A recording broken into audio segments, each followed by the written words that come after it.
তুলবো না।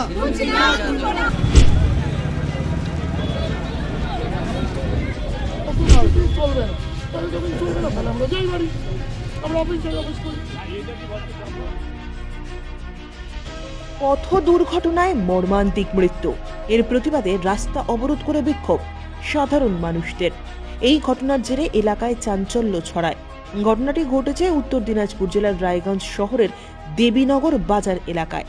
শুক্রবার গভীর রাতে এই এলাকার মূল রাস্তার উপরে ডিভাইডারে ধাক্কা খায় একটি মোটরবাইক।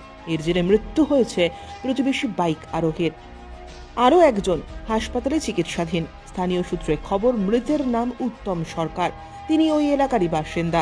ঘটনার পর শনিবার সকালে এলাকায় পথ অবরোধ করা হয় স্থানীয় বাসিন্দাদের তরফ থেকে। স্থানীয়দের দাবি, ডিভাইডারের কারণে দুর্ঘটনাটি ঘটেছে, তাই সেটি তুলে দেওয়ার দাবি জানিয়েছেন। অবরোধের খবর পেয়ে ছুটে আসে রায়গঞ্জ থানার পুলিশ, পৌরসভার পৌর প্রশাসক সন্দীপ বিশ্বাস। পরে পরিস্থিতি স্বাভাবিক হয়। ঘটনার জেরে বেশ কিছুটা সময় রাস্তায় যানজটের সৃষ্টি হয়। সমস্যাটা বলতে এখানে একটা ডিভাইডার করা হয়েছে, যে আমাদের দেবীনগর একটা পাড়া রাস্তা বললেই চলে, এটার মানে প্রশস্ত খুবই কম, তার মধ্যে একটা ডিভাইডার করে দেওয়া হয়েছে। হ্যাঁ, মানে হঠাৎ পরিকল্পনা ভাবে। হ্যাঁ, এবং এখানে প্রতিনিয়ত অ্যাক্সিডেন্ট হচ্ছে। এখান দিয়ে দূরপাল্লার বা লোকাল কোনো গাড়ি যাচ্ছে না। একটা গাড়ি যদি ছোটোখাটো গাড়িও যায়, সেক্ষেত্রে কোনো টোটো পাস হতে পারে না, এবং প্রায় অ্যাক্সিডেন্ট হচ্ছে। যেমন গতকাল রাত্রি আনুমানিক 12টার সময় দেবীনগরের একজন ছেলে এখানে ডিভাইডারের মধ্যে যাচ্ছিল, হঠাৎ করে লেগে গিয়ে পড়ে গিয়ে ডিভাইডারে বাড়ি খেয়েছে, এবং সে এখানে মারা গেছে। তার একটা 8 বছরের মেয়ে আছে, তার এই সংসারকে কে দেখবে? হ্যাঁ, এরই প্রতিবাদে বা ডিভাইডার ভাঙার প্রতিবাদে আজকে আমরা এক জায়গায় সমবেত হয়েছি।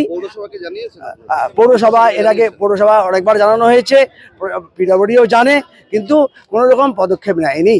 তাই আমরা মানে আমাদের আবেদন বা আমাদের ডিমান্ড যে ডিভাইডারটাকে অবিলম্বে ভেঙে ফেলতে হবে, না হলে আমাদের এই পথ অবরোধ চলবে। না, পুলিশ প্রশাসন এসেছে, ওনারা বলছেন যে উচ্চপদস্থ কেউ আসবেন, তার জন্য আপনারা থাকুন, আপনারা কোনো কিছু মানে করবেন না। হ্যাঁ, মানে নিয়ম মাফিক যেটা সেটাই করবেন। নাহলে হ্যাঁ, দেখেন আমরা প্রত্যেকেই ভদ্র পরিবারের ছেলে বা মেয়ে, হ্যাঁ, বা আমাদের এখানে বৌদি বা মারা বা বোনরা আছে, কেউ অভদ্র পরিবারের না। আমরা সুষ্ঠু মতো এখানে পথটা করছি। আমরা আলোচনার ভিত্তিতে ভাঙা গড়া সবই করতে পারবো। আমরা নিশ্চয়ই মানুষের সুবিধায় যেটা হবে সেটাই করব। এটা নিয়ে বিতর্ক চাইছি না, বিতর্ক করার সময়ও নয়। এইখানকারই একজন প্রতিবেশী যুবক মারা গেছেন রাতে অ্যাক্সিডেন্টে। কত রাতে কিভাবে মারা গেছেন ওগুলো নিয়েও চুলচেরা বিশ্লেষণের প্রয়োজনও এখন নেই, কারণ পরিবারটার পাশে আমাদের দাঁড়াতে হবে। দায়বদ্ধতা আমাদের। যে ছেড়ে চলে গেল পৃথিবী ছেড়ে, সে তো চলেই গেল, কিন্তু তার পরিবারটা তো রয়ে গেল। সেই পরিবারটা তো আমাদেরই পরিবার, তো সেই পরিবারের পাশে দাঁড়াতে হবে। সবাই মিলে সুস্থ একটা মীমাংসা করতে হবে। আমি এখানে প্রস্তাব দিয়েছি যে এখানকার বাজার যে কমিটি আছে, দেবীনগর কালীবাড়ি ব্যবসায়ী কমিটি, তাদের সঙ্গে এবং এলাকার সুনাগরিক তাদের সাথে বসে আমরা রায়গঞ্জ পৌরসভা, রায়গঞ্জ থানা এবং রায়গঞ্জ ট্রাফিক পুলিশ, আমরা এসডিও সাহেবকে নিয়ে আমরা একটা আলোচনায় বসে একটা সুস্থ সমাধান আমরা করব, যে সমাধানের মধ্যে দিয়ে মানুষ উপকৃত হবে। যে যেরকম প্রস্তাব আসবে সেরকম অনুযায়ী আমরা আলোচনা করব, ডিমান্ড অনুযায়ী কাজ করব। আবার এটাও দেখতে পাচ্ছেন তো এখানে দাঁড়িয়ে রাস্তার কতটা দূরে বিল্ডিংটা আছে, সেটাও তো তখন আলোচনায় উঠে আসবে। আইন কি বলছে, বঙ্গীয় পৌর আইন কি বলছে, সেটাও আমাদের দেখতে হবে।